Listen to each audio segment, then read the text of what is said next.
ছোট্ট একটা video clip তৈরি করে দিয়েছে যে নলেজ সিটে যখন কমপ্লিট হয়ে যাবে কেমন দেখতে হবে, কোন জায়গায় কি বিল্ডিং হবে, কোন জায়গাতে ইঞ্জিনিয়ারিং কলেজ, কোন জায়গায় ল কলেজ, কোন জায়গায় নার্সিং কলেজ, কোন জায়গায় ইংলিশ, সব টোটাল একটা পরিকল্পনা, রাস্তা কোন দিক দিয়ে হবে, খেলার মাঠ কোথায় হবে, তার একটা বিউটিশন তৈরি করা হয়েছে, তেনারা দিয়েছে, সেটা ওই এলসিডি তে দেখানো হচ্ছে।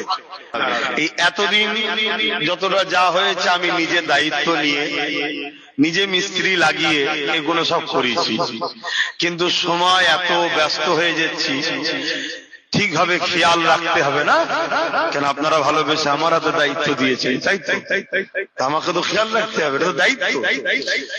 তো সেই জন্য আমি একটা কোম্পানির হাতে কাজ, যারা ওই কি বলে প্রমোটিং করে, তাদের হাতে আমি একটা তুলে দিয়েছি। এবং যারা বড় বড় নলেজ সিটি তৈরি করেছে, আমি একটা নলেজ সিটিতে গিয়েছিলাম, তিনিও আমার কাছে এসেছিলেন এবং তিনি আমাকে অনেক সহযোগিতাও করছেন, পরামর্শ বুদ্ধি দিচ্ছেন। এটা হচ্ছে মেঘালয়, আসাম মেঘালয়, মানে দেখার মতো জায়গা। আল্লাহু আকবার, আমি দেখে তো অবাক হয়ে গেছি।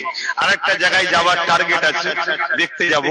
এই যে বড় বড় সব যারা নলেজ সিটি তৈরি করে, যেখানে হাজার হাজার বাচ্চারা পড়াশোনা করছে, আইএস আইপিএস বড় বড় সব বিষয়ে তারা রিসার্চ করছে, সায়েন্টিস্ট হচ্ছে, সেই রকম একটা কোম্পানির হাতে এই টোটাল মাঠটা আমি দিয়েছি, মানে তৈরি করার জন্য।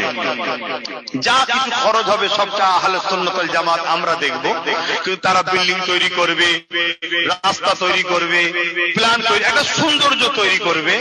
আপনারা হয়তো আরো ভালোভাবে বুঝতে পারছেন।